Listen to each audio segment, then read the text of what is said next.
विकास र विनाश एकअर्काका पर्याय हुन्। यही विकास र विनाशको चक्रव्यूहमा बाराको निजगढमा प्रस्तावित निजगढ अन्तर्राष्ट्रिय विमानस्थल फसेको पनि वर्षौँ भइसक्यो। निजगढ नगरपालिका पकया खोलादेखि पश्चिम, पूर्व पश्चिम महेन्द्रराज मार्गबाट दक्षिण, पसाहा खोलाबाट पूर्व र कोल्बी नगरपालिकाबाट उत्तर करिब 8000 हेक्टरमा फैलिएको राष्ट्रिय वन र यसै वनभित्र 2031 सालबाट बसोबास गरिरहेका 1476 घरधुरी रहेको टाङ्गिया बस्ती यस विमानस्थल निर्माण क्षेत्रभित्र पर्दछ।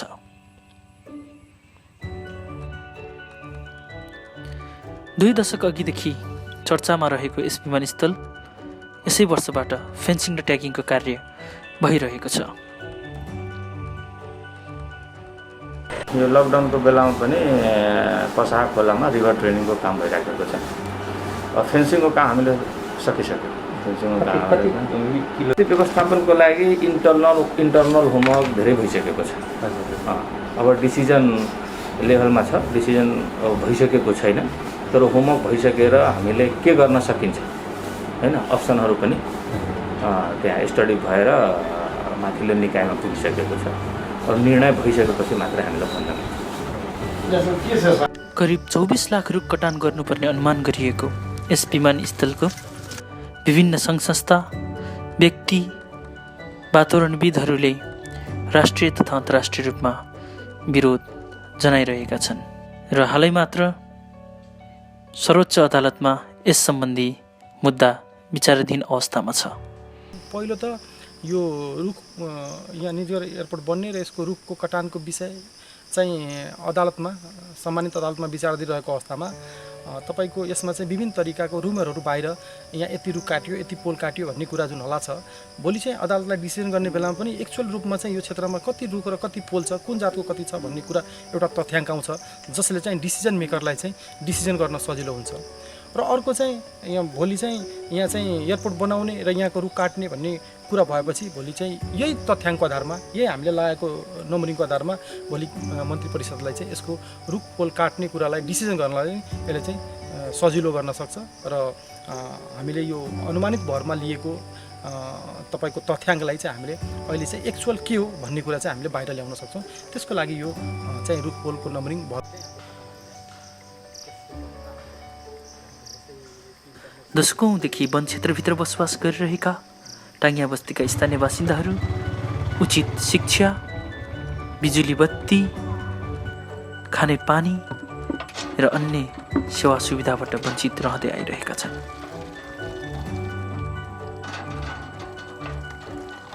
विमानस्थलको कथासँगै यहाँका 1476 घरधुरीले देखेका भौतिक, आर्थिक, सामाजिक र राजनीतिक विकासको सपना साकार हुन्छ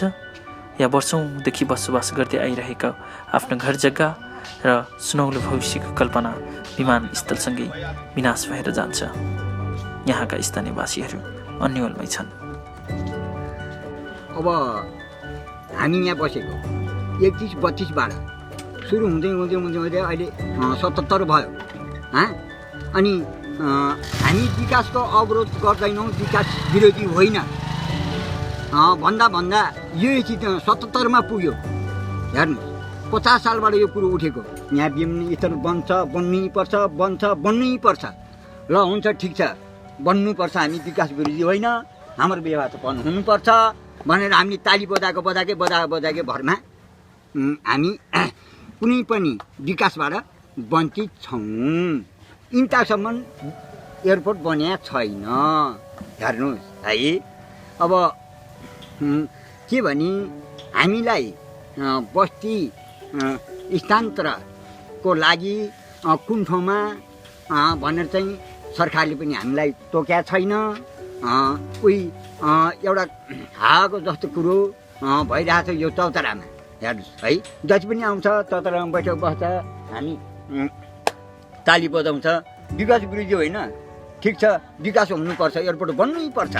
भने चाहिँ हामी भन्दा अहिले 77 पुगिसक्यो। एयरपोर्ट बन्दैन, हाम्रो बस्तीको लागि व्यवस्थापन पनि हुँदैन। हेर्नुहोस्, बाटो तपाईँ त्यही बाटो आउनुभयो होला, होइन बाटोमा त्यस्तै गति छ हाम्रो अब कति पनि विकासबाट चाहिँ वञ्चित गराएर चाहिँ राखेको ठाउँ छ 1476 धुरीलाई हो एयरपोर्ट बन्यो हामीलाई धेरै राम्रो हुन्छ तर एयरपोर्ट बन्दैन 77 पुगिसक्यो 27-28 वर्ष भइसक्यो 50 सालबाट बुवाको नाम के भन्नुभयो मेरो बलवा रानु धन्यवाद बुवा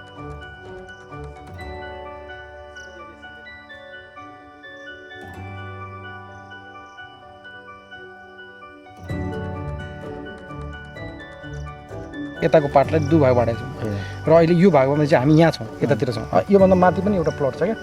एउटा प्लटको यो लास्ट पोइन्ट हो यो दोस्रो अन्तर्राष्ट्रिय विमानस्थलको क्षेत्रभित्र यो पहिला जुन दोस्रो अन्तर्राष्ट्रिय विमानस्थललाई 4 किला तोकेर दिएको क्षेत्रमध्ये 1900 हेक्टर क्षेत्रमा जसको लम्बाइ चाहिँ 7 किलोमिटर चौडाइ चाहिँ लगभग 3 किलोमिटरको क्षेत्रको टोटल एरिया चाहिँ 1900 हेक्टर 19 हेक्टरमा हामीलाई यो क्षेत्रमा भएको रुख र पोलको लगत नम्बरिङ गरेर पेश गर्नु भन्ने हामीले आदेश गर्यो र हामीले त्यो आदेश बमोजिम उद्योग पर्यटन वन तथा वातावरण मन्त्रालय प्रदेश नम्बर 2 को मन्त्रालयलाई हामीले यसमा निर्देशन पाऊँ भन्ने हामीले पत्रचार गऱ्यौँ मन्त्रालयबाट पनि हामीलाई त्यसको रुख र पोलको नम्बरिङ गरेर हामीलाई त्यसको रिपोर्ट पेश गर्नु भनेर आदेश भएअनुसार हामीले यो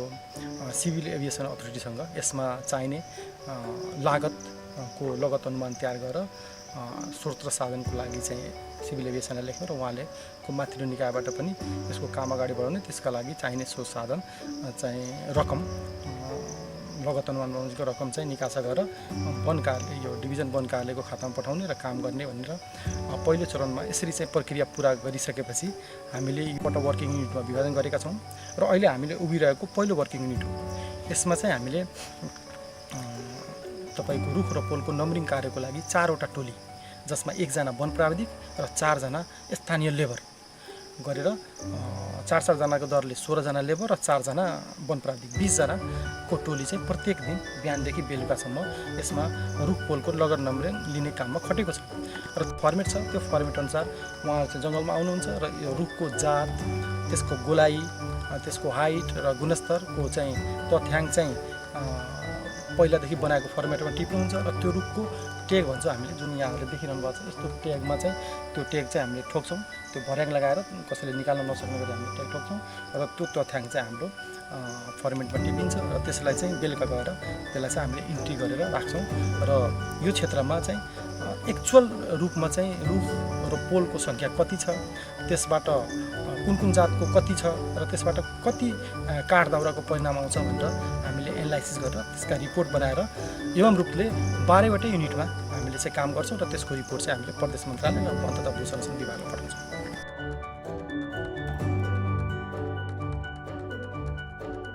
सर्वप्रथम नमस्कार,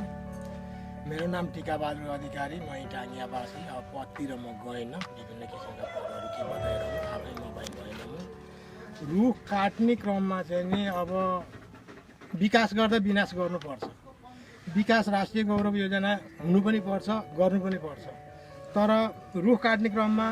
धेरै रुख काटेका छन्। साझेदारीले रुखै काटेको छ, वन विभागले रुखै काटेको छ, कब्लियत वनले रुखै काटेको छ, फास्ट ट्र्याकले रुखै काटेको छ, रेल लिगले रुखै काटेको छ, तेल पाइपलाइनले रुखै काटेको छ। यिनले सबले काट्न हुन्छ भने एयरपोर्टले पनि काट्न हुन्छ, बनाउन हुन्छ। तर कुरो केमा चाहिँ अड्किया छ, हामी चाहिँ बिचमा फुलदुली के छ भने एयरपोर्ट बन्दाखेरि यहाँका 1476 घरधुरीको व्यवस्थापन मुनासिब उचित तरिकाले हाम्रो व्यवस्थापन हुनुपर्छ भन्नेमा हामी छौँ। कोल्बीलाई एयरपोर्ट बन्नु परेको छ, ढोका कोल्बीतिर फर्काउनु परेको छ, दक्षिणको ढोका। निजगढलाई एयरपोर्ट बन्नु परेको छ, उहाँको घरेटीको भाउ बिक्री वितरण एकदम वृद्धि हुनु परेको छ। जितपुर सिमानालाई एयरपोर्ट बन्नु परेको छ, टाङ्गिया बस्तीको भोट चाहिएको छ। सबै आशै आशमा छन्। अब हामी पटक पटक डेलिगेसन गएका छौँ। डेलिगेसनमा कुराहरू 5वटा नेताको 5वटा कुरा आउँछ। केपी शर्माजी भन्नुहुन्छ तपाईँहरूलाई थोरैमा धेरै नखोज्नु होला, ठ्याक्क सिटी मार्केटको वरिपरि तपाईँहरूको बस्ती व्यवस्थापन गर्नेछौँ भन्नुहुन्छ। देउबाजी भन्नुहुन्छ एयरपोर्ट त बनियो 20-25 वर्ष कता हो भनेर थपडी बजाइदिनु। प्रचण्डजी भन्नुहुन्छ त्यहाँ 32 सालदेखि बसोबास गरेको सुकुम्बासीहरूको यथार्थ विवरण किन आएन भनेर भन्नु।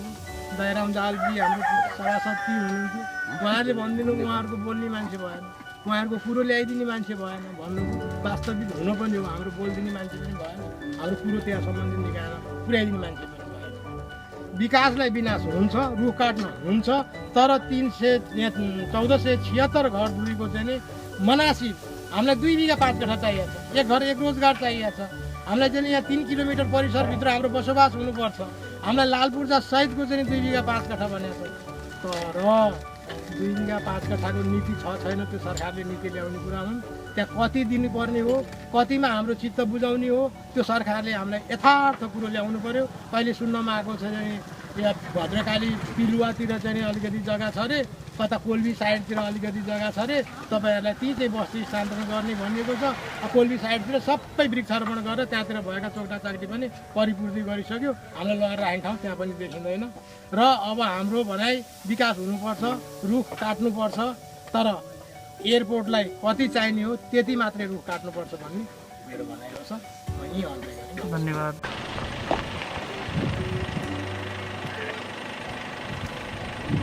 मेरो नाम चाहिँ सुमन लामा म टाङ्गेबी सरकार समितिको सचिव पनि हो र टाङ्गेबी सरकार समिति दलमा चाहिँ 2064 सालमा जब चाहिँ बृहत शान्ति सम्झौता 1999 माओवादी तस्करका विरुद्धमा र चाहिँ 1999को बलमा पुनस्थापित सरकारको पालामा हुन त यसको अवधारणा 51 सालमा हो यो विधानस्थल बनाउने भनेको अवधारणा 51 सालमा हो र पनि यसलाई चाहिँ बृहत शान्ति सम्झौता 1999को बलमा पुनस्थापित सरकारले व्यापक रूपले विचार प्रस्तावमा नेपालमा चाहिँ अन्तर्राष्ट्रिय स्तरको विमानस्थल निर्माण गर्नुपर्छ भन्ने किसिमको चाहिँ त्यो सरकारले सोच अगाडि ल्याइसकेपछि हामीले सबभन्दा पहिला के भन्यो भने यो चाहिँ एउटा चाहिँ देशको सबभन्दा ठुलो परियोजना हाम्रो पनि मन के हो यो निर्माण बन्नपर्छ यो परियोजना बन्नु भनेको आम नेपालीले एउटा चाहिँ यो देशले एउटा चाहिँ आर्थिक फड्को मार्न सक्छ देशको नै एउटा विकासको मेरुदण्ड हुनसक्छ भन्ने उद्देश्यले हामीले चाहिँ यो देशको एउटा चाहिँ म एउटा नागरिक भएको नाताले यहाँ एयरपोर्ट बन्नु भनेको मेरो घर उठ्नु हो त्यो मलाई थाहा छ तर पनि तपाईँको चाहिँ यहाँ एयरपोर्ट बन्यो भने देशले एउटा चाहिँ फड्को मार्छ एउटा आम नेपाली नागरिकको नाताले देशको फड्को नै मेरो पनि फड्को भन्ने उद्देश्य छ हामीले त्यो कार्यक्रमलाई के गर्ने भने स्वागत गर्ने त्यो कार्यक्रम यतिखेर कार्यक्रम स्वागत गरिसकेपछि हाम्रो तत्पश्चात तपाईँको चाहिँ यहाँ व्यापक रूपमा विभिन्न सरकार बन्यो विभिन्न मन्त्री परिषद बन्यो विभिन्न तत्कालीन सरकारको पालामा त्यहाँ एउटा आयोग पनि गठन भयो तपाईँको चाहिँ पर्यटन तथा नागरिक उड्डयन मन्त्रालयबाट तपाईँको चाहिँ त्यसको चाहिँ एउटा आयोग बनेर यहाँ आयो त्यो आयोगले हामीसँग तपाईँको छलफल चलायो अन्तर्क्रिया चलायो हाम्रो बिचमा तपाईँहरू चाहिँ के मानेमा तपाईँको चाहिँ यहाँबाट उठ्न चाहनुहुन्छ कसरी उठ्न चाहने कसरी के गर्ने र हामीले के भन्यौँ हामी सुरुदेखि के भन्दै आएको छौँ हामी एउटा यहाँ चाहिँ 90% माथि चाहिँ एउटा भूमिसँग तपाईँको चाहिँ सम्बन्ध राख्ने यहाँको मान्छे कुनै पनि जागिरी पनि छैन केही पनि छैन वनली वान तपाईँको के भने भूमिसँग सम्बन्ध राख्ने भूमिसँग सम्बन्ध राखेको हुनाले जसरी हामीले सेक्रिफाइस गरेको छ यो टाङ्गिया बस्तीको मान्छेले एयरपोर्ट बन्दाखेरि यहाँको बस्ती उठ्छ उठे पनि मेरो चाहिँ व्यवस्थापन चाहिँ राज्यले गर्नुपर्छ व्यवस्थापन गरेर मात्रै यहाँ एयरपोर्टको काम थाल्ने होस् भनेर हामीले 6-7 गुरुको एउटा चाहिँ र चाहिँ हामीले मागपत्र पनि छ हामीले विभिन्न सरकारको उहाँहरूलाई बुझाएको पनि छ उहाँहरूसँग तब हामीले स्मरण पनि गरेको छौँ त्यहाँ चाहिँ त्यतिखेरको तत्कालीन यो फर्स्ट शिलान्यास गर्ने आउने बेलामा यो कि चाहिँ पुष्पकमल दाहालजी जो दाहालवाला प्रधानमन्त्री आउनुभयो उहाँ त्यतिखेर पनि हामीले आफ्नो कार्यक्रमलाई केही गति दियौँ र विभिन्न चरणमा तपाईँको चाहिँ चाहे निजीवनमा तपाईँको चाहिँ यो एयरपोर्ट बनाउनुपर्छ भन्ने सन्दर्भमा पनि हामीलाई व्यवस्थापन गरेर बन्नुपर्छ भन्ने सन्दर्भमा हामी जहिले पनि गरिरहेको रहेको कुरा अहिले तपाईँको विशेष गरेर अब हामीलाई चाहिँ केही जानकारी छैन सरकारले कसरी हामीले व्यवस्थापन गर्ने मेजर कुरा यहाँ आयो हामीले व्यवस्थापन कसरी गर्ने कहाँनिर लाने के हो यो चाहिँ एउटा मिडियाको भरमा तपाईँ 2-4 ठाउँमा निजगढ कोल्बी र दिक्पुर सिङ्गलको महानगरपालिकाको जग्गा काहीँ 2-2 बिघा भन्ने किसिमको कुरा यताउता हामीले मिडियाबाट आधिकारिक जानकारी होइन कि मिडियाबाट हामीले सुन्नमा आएको छ त्यो मान्छेहरूलाई यहाँका मान्छे त्यहाँ सिफ्ट गर्ने भन्ने किसिमको त्यो कतिको तपाईँको चाहिँ आधिकारिक हो र अब एयरपोर्ट त विशेष गरी भन्नुपर्दाखेरि यो तपाईँ रुख अब तपाईँ जहाँ विनाश नभइकन विकास चाहिँ हुँदैन किन अहिले रुखको कुरा आएको छ अहिले तपाईँको रुख जति पनि चिया खोल्दा छ सबै ठाउँमा अहिले चाहिँ बिरुवाहरू रोपिरहेको छ अहिले चाहिँ सेनाहरूले तपाईँको चाहिँ यही मान्छेले काम गरेर बिरुवा रोपिरहेको छ अब वनलाई